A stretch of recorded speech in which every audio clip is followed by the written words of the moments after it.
Hello, Vicky. Lovely to see you. Okay. Thank you for agreeing to do this. Tell us your recovery story. So maybe you'd like to start with how the pain began and what it was like. Well, I think it probably went back years, but the amount of time that I sort of started thinking about doing anything about it was about 3 years ago, and I sort of suddenly found one day I couldn't really bend over properly. And then I started getting pains in my legs, and I was putting it down to all sorts of physical stuff I was doing. Got to the point where I felt like I was wearing a really tight pair of jeans and I had a walnut in the back pocket, and that was just there all the time. Oh dear. And I stopped running and I stopped gardening, and it kept me awake all night, pretty much. Yeah. What did you try doing initially?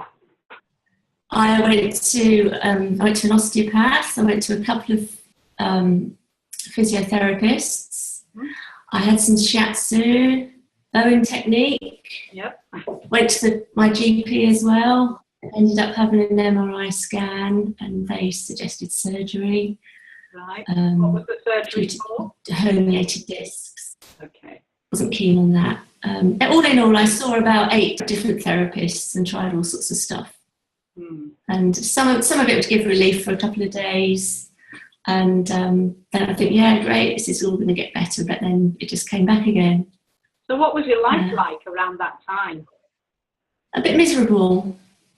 I'd only started running. I took up running about 6 months before that, and I was really getting into it. I love my gardening, it's my job and it's my passion at home. Also, in my downtime, I found I wasn't even sitting in comfortable chairs, so I spent a lot of time standing up, just to relieve the pain, or even just lying on the floor. So not very sociable. So yeah, it got me down. Yeah, and people noticed it as well. And I did continue at work. Luckily, I've got a supportive colleagues, so they were able to take on a lot of stuff that I felt I couldn't do physically. But I did stop running. I actually stopped running for about nine months. Right. Because I thought every time I was running, I was doing myself harm. Yes, absolutely. Yeah, running is a great stress reliever.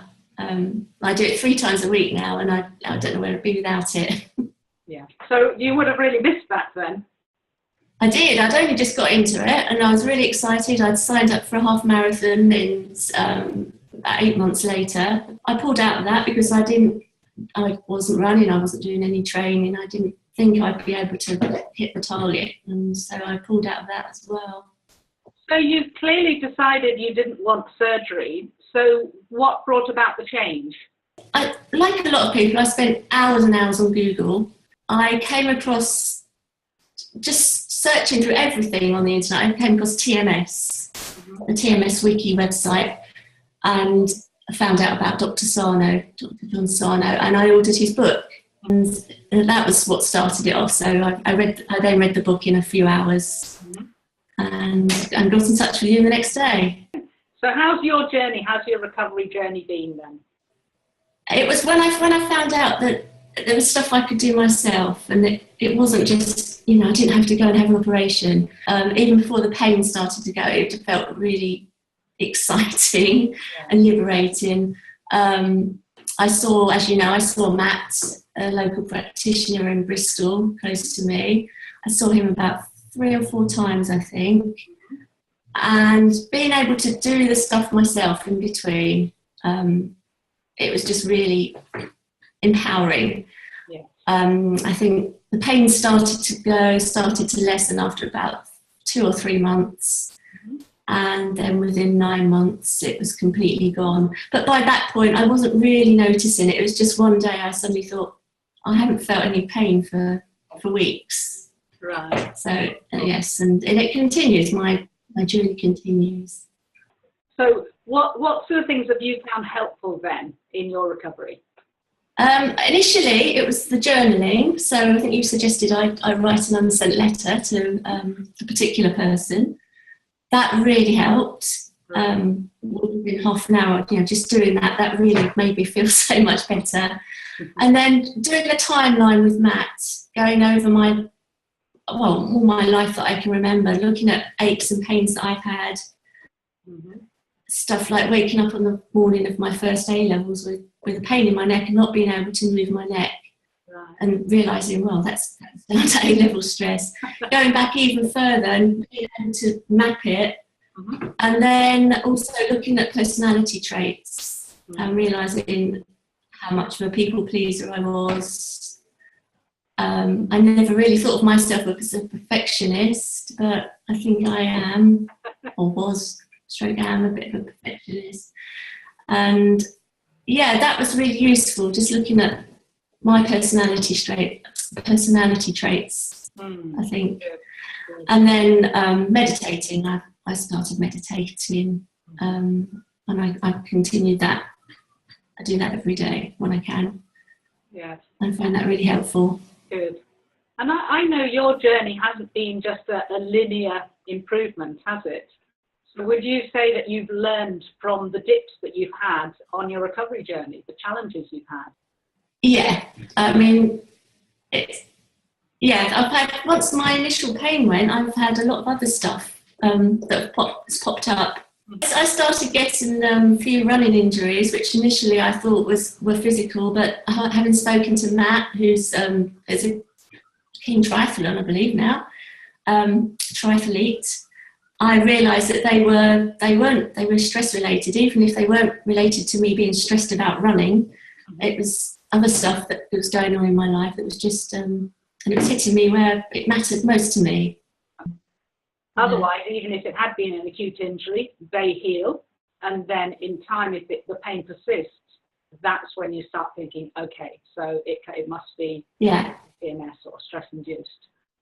So how has your life changed? Life feels much easier. I've always been a fairly happy person. People have always told me I'm very smiley, but I just feel happier even more, and I feel calmer. I feel I don't have to pretend so much. Maybe that's a consequence of getting older as well. I know it probably is, but I feel I don't have to worry so much about what people think, and I can be me. As long as I'm not hurting anyone else or me, then that's the way to be. And you're fully active again. I'm fully active. I've taken on more things that are getting me out of my comfort zone as well, so maybe I've got a bit braver. Wow, good for you. And now you have tools, strategies that help you if you go through further. We all have stressful patches, when you go through stressful patches in the future. If I'm going through a stressful period, then even though I'm resistant to doing it, journaling really does help. Right, yes. Yeah, I think maybe what you're resistant to is what you need to do and what is going to help. Very true, very often, yes. Well, thank you so much, Vicky. I really appreciate you doing this, and I know that, as you know, you found so many stories helpful to read and listen to, so I know people are going to really appreciate this, so thank you very much for telling us your story. If you had one nugget to tell people, what would that be?